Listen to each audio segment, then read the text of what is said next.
Hello and welcome to the July programming of the Art of Alverno. My name is Alexis Torres and I'm a current junior at Alverno and an intern for the Alumni Engagement Office. Today joining me is Kim Otzelberger, an alum from the class of 2020 and a current creative artist and filmmaker. So thank you for joining me today. Of course. To begin, I'd love to hear about your background. So Sure. How did you find art, or did art find you? Oh, art definitely found me. When I was a little bug, I grew up in a very musical-oriented household. So we were constantly singing, constantly watching Disney movies. So I think from little on, I was constantly exposed to the Disney animated films, and I really wanted to be an animator. That was my dream. I was ready for it. I even did animations when I was in middle school. Oh, wow. You can't find those. I deleted those. They were ugly. But that was kind of my first doorway into the creative field and into film. Okay.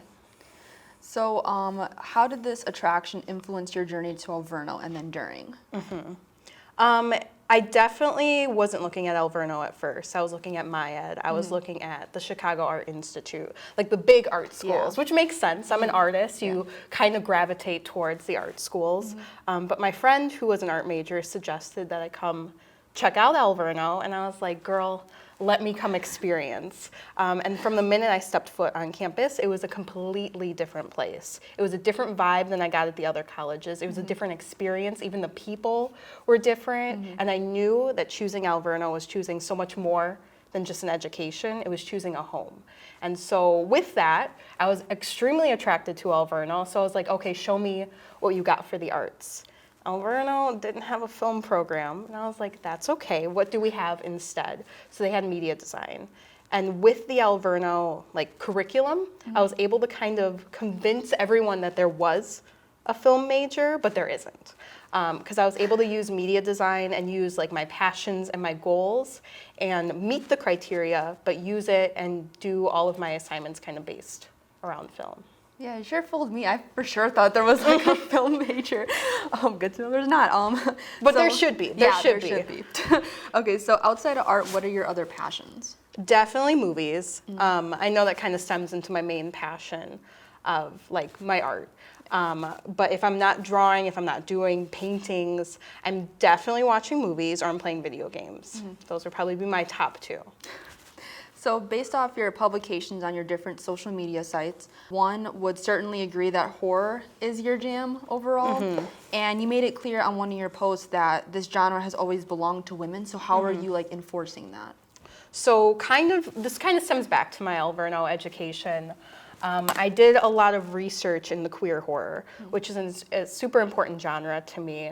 Horror, if you go back to the very beginning, the black and white stuff, there's always been a leading female character. And as we've moved through the decades, especially when Halloween came out and Nightmare on Elm Street, there was just a trope of the final girl. And to me, that is super empowering because you constantly have women put in the films where they're based around the man, they're based around love stories, drama, but it's a different spin on it to put them as a hero of the story, and they're able to completely kick ass. And with that, with my research, I really devoted a lot of time to expanding on how these women in the horror films could have any sexuality that they wanted, and that wouldn't be the base of the story. Because to me, queer characters often get put in the stories where they're coming out. Their family doesn't accept them. And it's repeated again and again. And yes, that's an important part of an LGBT person's life, but that's not the only part. So these characters in horror not only can be that leading woman, they can also be the queer icon that a lot of people like me can aspire to be like. I don't know if you are on Netflix or you watch a lot of Netflix shows, but Fear Street I was just came gonna bring out. that up, yeah. Oh my goodness, I was like, this is exactly what I'm talking about with queer horror, because I went into this series and I was like, okay, I'm ready for this new horror series on Netflix.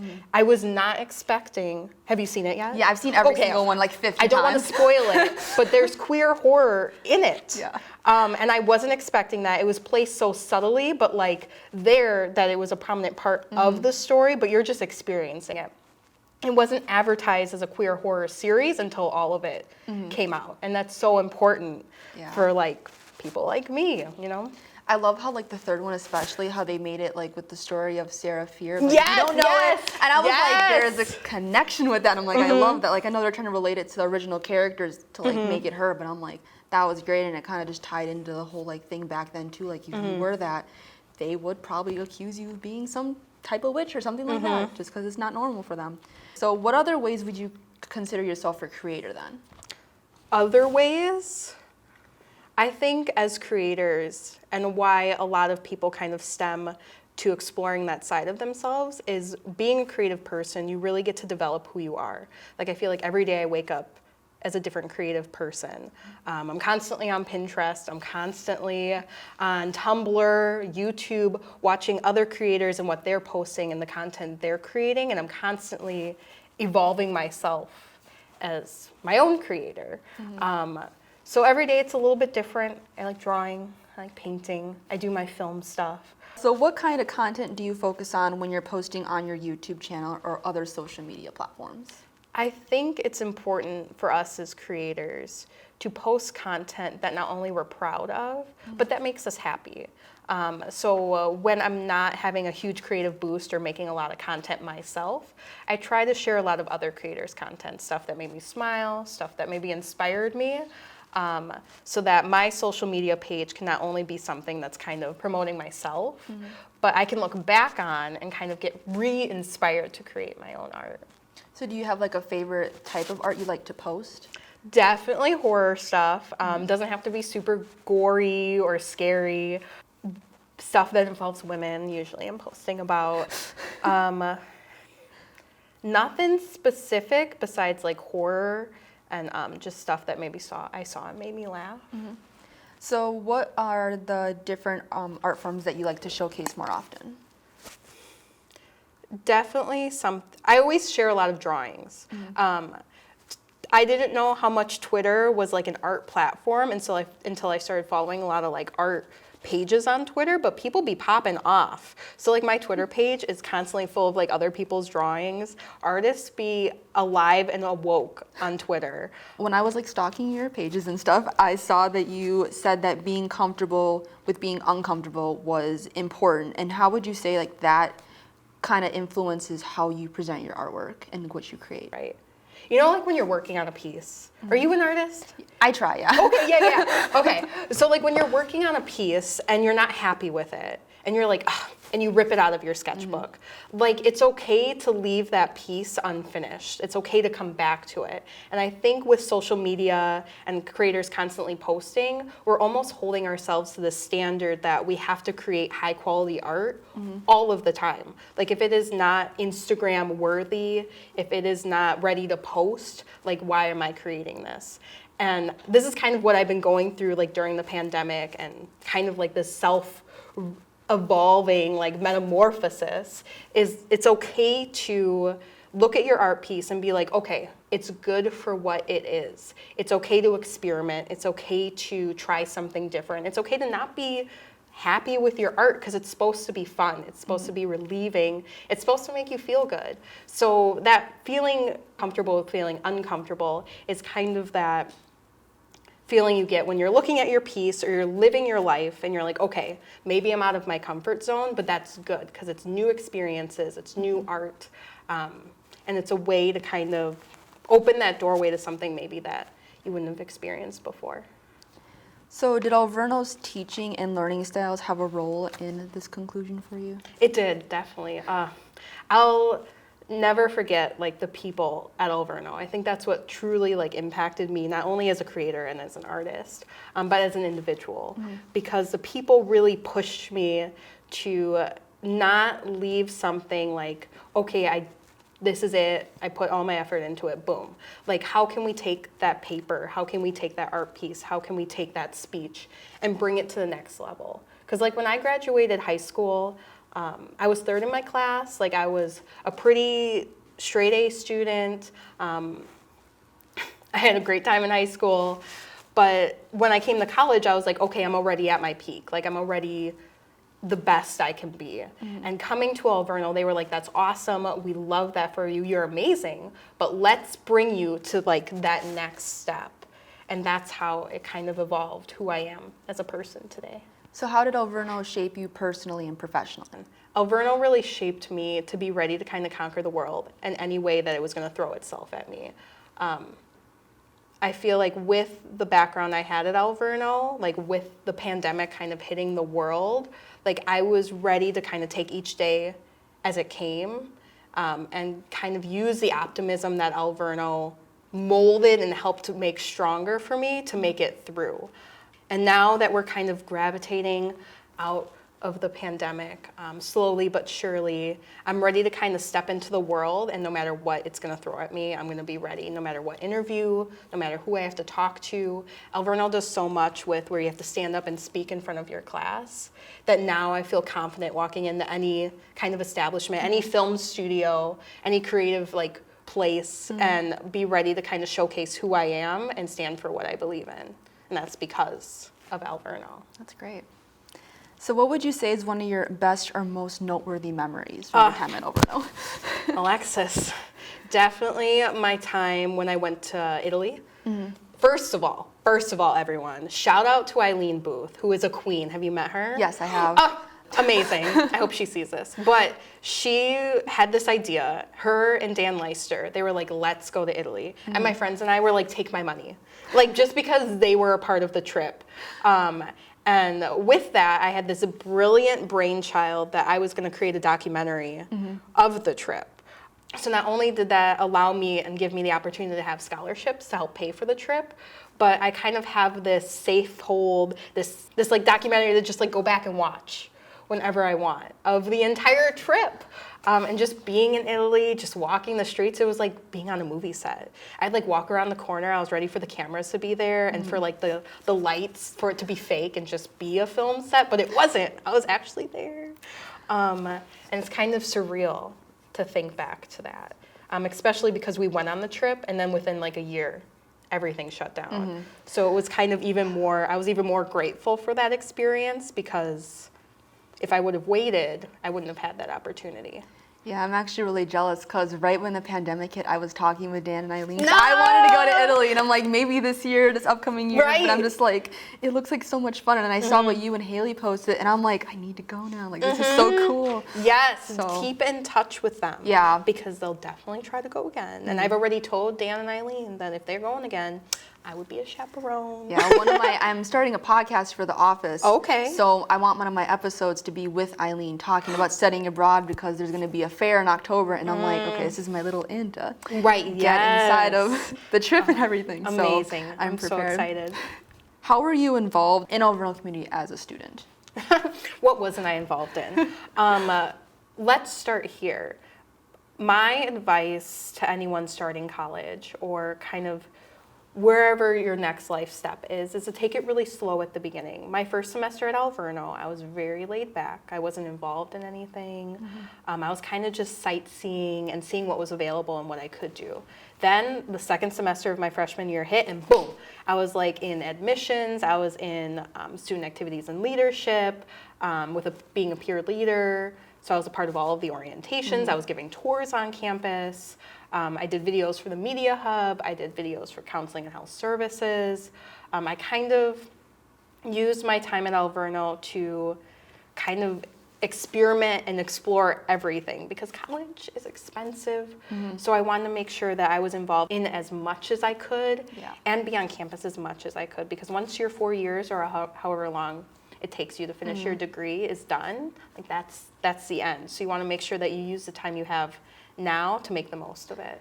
I can agree. Yeah, I'm already getting sad, and it's only my junior year. I'm like, I only have like 2 years to go. You still have time. I It'll know. be great. Yeah, I just started college, and the pandemic like swept up a whole year. I'm like, I could cry about it because it's like I was so excited, and I'm still excited because everything's going back to normal. But I still want to try to soak in everything as I can. Right. So, how are you currently involved in the community? Alverno community, or well, here I am now. But another piece that kind of drew me to Alverno was their alum engagement and how they kind of include you no matter what year you graduated. You're always a part of that Alverno family. So slowly, kind of as campus is opening back up, I've been giving tours again, which has been nice, because I live super close, so I don't mind stopping on campus and showing new students around. I guess that's really it. Like, Okay, I heard a rumor, weren't you the mascot too? Or no? oh yes, Okay. but that's not something that I do like all the time. Okay. It's like when I did it once this summer. I would love to be the mascot all the time, Yeah. but my full-time job would not allow me to be here whenever you guys needed Blaze. Yeah, which I'm sad about, because like once I found out, I was like, that makes so much sense. All the energy, I'm like, that's totally Kim. Oh, you know when I'm in the Blaze costume. So how do you plan on being even more involved if you can in the Alverno community? It really depends. It depends on like my own life situation and my own schedule. But I've always said, like, whenever Alverno's doing stuff or putting stuff together, stuff like this, that I'm a phone call away, I'm a text away. I love Alverno. I love the way they transform me as a person, and I love the people. So I'll be here whenever y'all need me. I don't have any set plans on how I can be involved, but that doesn't mean that I'm not open to any opportunity that y'all throw at me. So since we brought it up a few minutes ago, like how are you involved in the artistic community outside of Alverno then? Right now, I have an internship with 371 Productions in Milwaukee. They're a film company that's based on like social justice, and they do a lot of documentaries. So that's kind of been my little footstep, my little tap in the water to where I want to take my career. Outside of that, not too much just yet, because everything kind of shut down. Yeah. But I'm also a part of the Milwaukee Film Alliance, which is a wonderful program. Y'all should all be a part of it. And they're going to be opening up their theaters again, so I'm hoping to be more involved with that community in the next upcoming year. That's great. I hope to see you there. Yeah, I will be. So how would you say you're Alverno Strong, and then what does it really mean to you? Sorry, I just think about this and that makes me laugh. Well, Alverno Strong, what it means to me is being like who you are. Like no matter what that means to you, no matter what it means today, what it means tomorrow, it means that you wake up every day and you're like, okay, world. Like no matter what's gonna happen to me today, no matter who I'm gonna become today, I'm gonna be comfortable with myself, I'm going to be happy with myself, and I'm going to be stronger than I was the day before. It's constant. It's kind of like a metamorphosis. Like to me, Alverno Strong, like I picture like a butterfly. Like we start out as little larvas and we're like, okay, yay, Alverno. And then by the end of it, we're like this beautiful butterfly that has all of these colors. And then we're able to like fly out into the world and experience anything. So I guess that's kind of how I'm Alverno Strong. I take each day as it comes. I take each day as it is, and I try to make the most of it, and I try to have fun with it, no matter what's going on, even when we're in the middle of a pandemic, and still come out the next day, like, okay and stronger than I was the day before. That's great. Thanks. I need to learn how to do that, because I'm always freaking out about stuff, and I'm like, I could just take it one day at a time. And there's not have to stress. nothing wrong with Yeah, that. I'm trying to learn that. I was used to like, before college, like every day was just very stressful, especially in high school. So now that I'm here, I'm like, okay, like I'm doing good, like I'm doing what I can at this moment. Like I don't need to rush and be successful with everything I do right away. But Right. That's great, though. That's the being comfortable with being uncomfortable, because we're set in this society that like being productive and being successful, quote unquote, in your career is so important. Like you constantly have to be being paid more. You constantly have to move up this ladder. Why does it have to be like a ladder? Why can't it be just moving from happy to happy, no matter what that looks like for you? Yeah. Well, thank you for coming in and talking with me. It was great to talk to you Oh, finally. anytime, I've seen you anytime. on campus, but I never got like to really have a conversation with you. But I can't wait to see what you do and seeing you around campus when you can. So thank you I'll for be coming around in. Yeah. anytime. Thank you for coming in. Yeah, thank you for having me.